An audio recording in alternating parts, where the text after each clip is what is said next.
le moi humain est-il autre chose que l'âme humaine? En vérité, le moi n'est autre que l'âme elle-même. Mais, ou bien l'âme est entièrement soumise à Dieu, alors le moi humain n'est pas autonome. Il n'a pas d'existence indépendante de Dieu. Sa volonté est conforme à la volonté divine. Ses désirs au désir divin. Dans ces conditions, le moi humain est habilité à vivre en permanence avec Dieu et en Dieu, c'est-à-dire qu'il est mort à lui-même, vivant en Dieu. Ou bien l'âme est insoumise à Dieu, quand librement elle se rend indépendante de la volonté de Dieu et de son vouloir, et agit selon ses propres penchants et ses passions.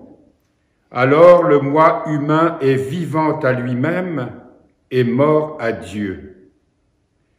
Il possède une existence autonome indépendante de Dieu, mais c'est une existence dans le mal, soutenue par l'illusion du monde matériel. Or, cette existence indépendante de Dieu et cette autonomie dans le péché sont en soi périssables. Aussi le moi, indépendant de Dieu, est-il un moi en voie de perdition. Le moi humain ne s'écarte de la volonté de Dieu que par la séduction du démon, par une immense fourberie, semblable à celle du serpent qui séduisit Ève au paradis. Mais j'ai grand peur qu'à l'exemple d'Ève, que le serpent séduisit par sa fourberie, vos pensées ne se corrompent et ne s'écartent de la simplicité envers le Christ, nous dit saint Paul dans la deuxième épître aux Corinthiens, chapitre 11. Est-il possible de faire mourir le moi humain à lui-même pour qu'il vive en Dieu? Oui, et le seul moyen en est la soumission complète à la volonté de Dieu. C'est dans la soumission complète de l'âme à Dieu que prend fin toute indépendance du moi humain. Soumission veut dire ici abandon total à la volonté de Dieu pour tout ce qui est arrivé, tout ce qui arrive et tout ce qui arrivera, sans inquiétude, ni murmure, ni découragement, mais sans pour autant négliger l'effort humain pour résoudre les problèmes, repousser les maux, soigner les maladies, trancher les situations difficiles avec une volonté spirituelle lucide reçue de Dieu. Je relis ce passage qui est important pour nous. Nous sommes sans cesse soumis tout au long du jour de notre existence à toutes sortes de contrariétés. Il nous est redit ici combien tout ce qui arrive, quelle que soit la nature et l'origine de ce que nous vivons, tout est volonté de Dieu. Soumission veut dire ici abandon total à la volonté de Dieu pour tout ce qui est arrivé, tout ce qui arrive et tout ce qui arrivera, sans inquiétude, ni murmure, ni découragement, mais sans pour autant négliger l'effort humain pour résoudre les problèmes, repousser les maux, soigner les maladies, trancher les situations difficiles, avec une volonté spirituelle lucide reçue de Dieu.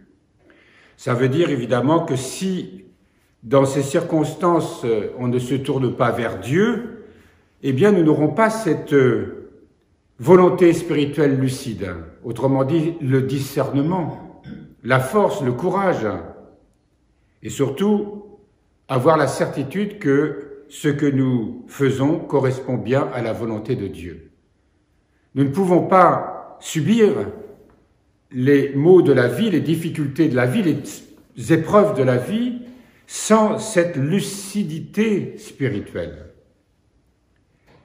L'abandon à la volonté divine se vérifie par l'acceptation finale des résultats après avoir déployé tous ses efforts, s'assurant toujours et continuellement que sa propre volonté est bien conforme à la volonté de Dieu et ne faisant rien avec orgueil, insolence, précipitation ou sur l'instigation de sa volonté propre.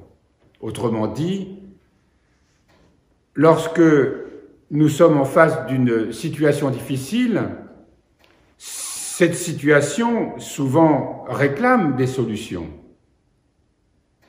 Elle réclame des solutions parce que si j'ai un conflit avec mon frère ou ma sœur, je vais, en me tournant vers le Seigneur, d'abord rétablir la paix perdue dans le cœur, mais ensuite, si je dois aller vers lui ou vers elle pour un pardon, ou lui accorder mon pardon, ou tout simplement essayer de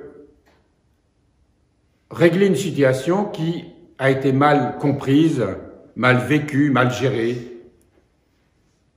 Cela est facile quand on a retrouvé la paix dans son cœur, quand on a l'assurance que notre cœur ne quitte pas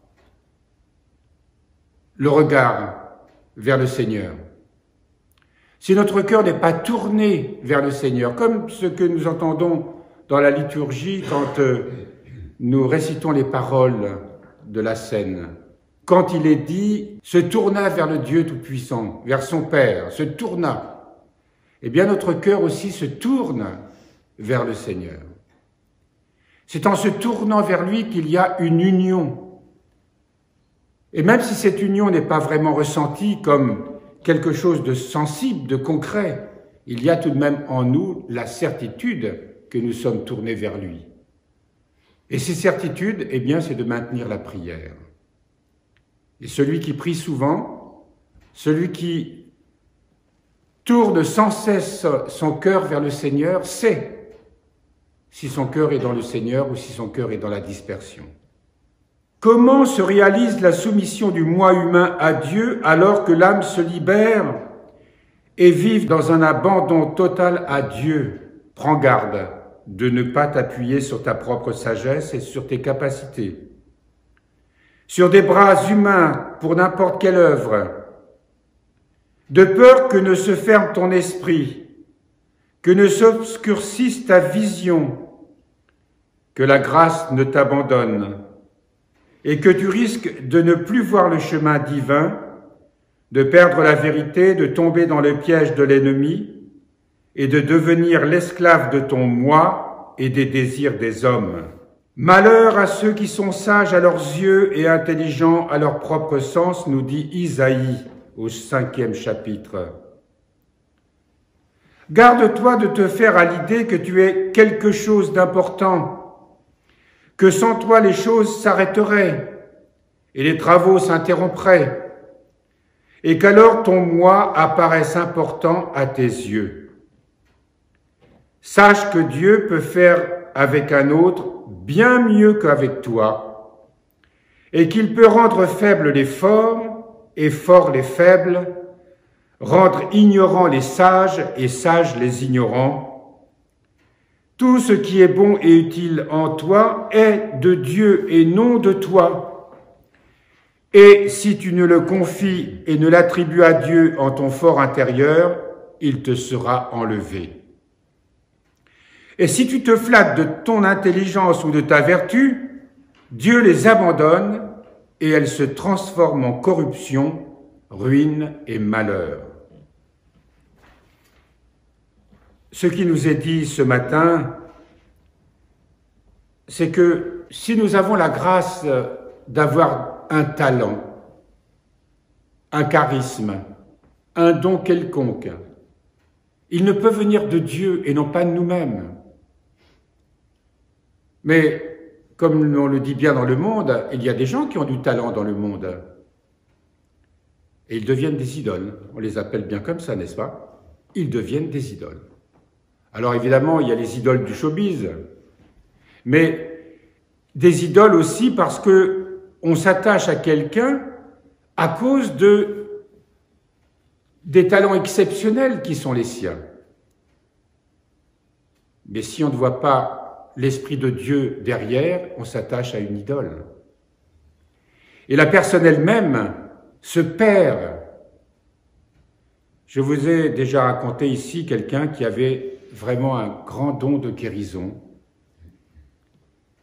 Et c'était tout au début de mon ministère ici, dans les toutes premières années de notre arrivée ici, en cet ermitage. Un homme est venu nous voir et il nous a raconté son histoire. Grand guérisseur, ayant une foule de patients qui venaient chez lui, évidemment. Et peu à peu, sans s'en rendre compte, même s'il pensait tout de même en son fort intérieur que ce don lui était donné de Dieu, il a fini par progressivement se l'attribuer à lui. Et voilà qu'un jour, il est tombé dans une sorte de possession diabolique terrible. On l'a emmené en hôpital psychiatrique. Et son épouse, qui savait que c'était pas de cet ordre-là, que c'était pas une maladie mentale, parce qu'il en était réduit à être à quatre pattes et à aboyer comme un chien. Elle l'a fait sortir et emmener voir un ami prêtre qui était à Lourdes. Il nous disait que lorsqu'il était dans la voiture de son épouse, et lorsqu'il a vu le prêtre arriver, il s'est mis à hurler dans la voiture. C'était une véritable possession diabolique. Ce prêtre l'a exorcisé et lui a dit « Va sur le tombeau de Saint Michel Garicoïde, qui est un saint local, et tu seras délivré. » Et effectivement, il est allé, on l'a emmené sur ce tombeau pour prier, et là, il a vraiment senti une guérison totale de cette possession. Seulement, et c'était là sa douleur, il n'a plus jamais retrouvé son don. Et à l'époque, je manquais d'expérience pour lui dire que c'était certainement pour le protéger. Je me souviens plus ce que je lui ai dit. Et ça lui était difficile d'accepter.